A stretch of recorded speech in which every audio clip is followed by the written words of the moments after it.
নমস্কার, আমি আপনাদের স্নেহের ভালোবাসার কবি সুব্রত মিত্র।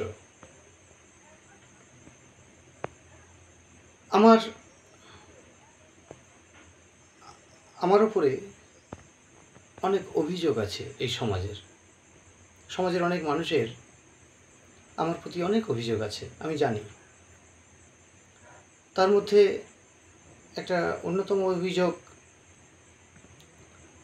এই যে বড় বড় ধর্মীয় উৎসবগুলো, যেমন দুর্গা পুজো, কালী পুজো, আরও অনেক অনেক বড় বড় পুজো, এইসবে যে মোটা মোটা অঙ্কের চাঁদা চাওয়া হয়, সেক্ষেত্রে আমি অনেক সময় এইভাবে সম্ভব হয় না আমার পক্ষে।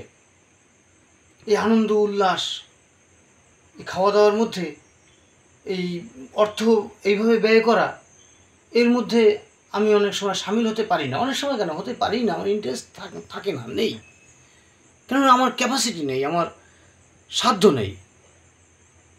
কিন্তু আমার সাধ্য আছে।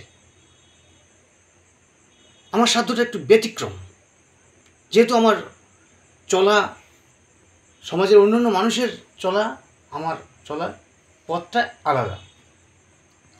আপনারা ইতিমধ্যে দেখেছেন খুব স্বাভাবিকভাবে এবছরেও আমি এই শারদীয় উৎসবে উপলক্ষে আমার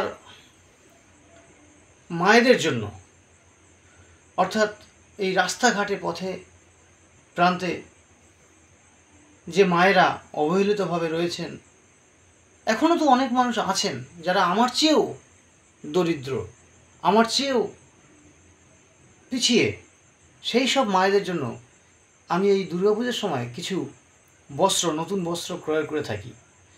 আর শীতকালেও আমি কিছু কম্বল টম্বল দিয়ে থাকি। তো গত বছর পুজোর সময় আমি কিছু দিতে পারিনি।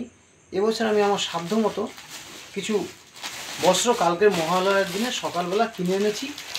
আপনারা কিন্তু এটাকে খারাপভাবে নেবেন না। আমি খুবই সামান্য কয়েকটি কাপড় কিনে এনেছি। আমি এ থেকে একটা বার্তা দিতে চাই যে এভাবে যদি আমরা সকলে একটু একটু করে ভাবি, হ্যাঁ, যারা একটু অর্থ সম্বলের সবল, তারা যদি একটু একটু করে ভাবি, তাহলে এই সমাজে দেখবেন সকলে, কেউ আর এই নতুন বস্ত্র ছাড়া ঘুরবে না। সকলের কপালে নতুন বস্ত্র জুটবে। যাই হোক, আমি এই শাড়িগুলো এনেছি।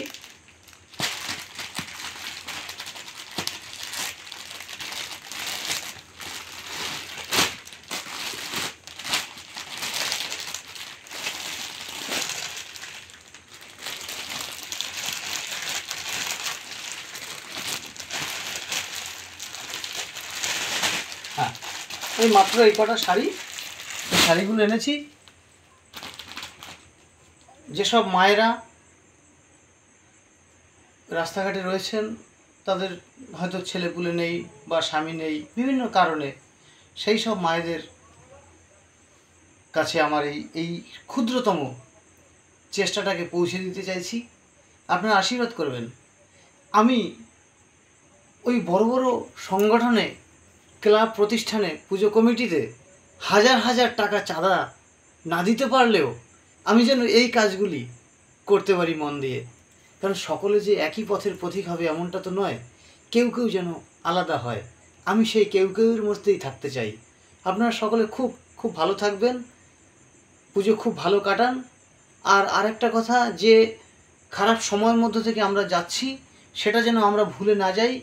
আমরা নিশ্চয়ই অভয়ার মৃত্যুর, খুন, ধর্ষণ, এই ধর্ষণকারীদের শাস্তির দাবিতে আমরা প্রতিবাদে আছি, থাকব, যতদিন পর্যন্ত বিচার না পাই।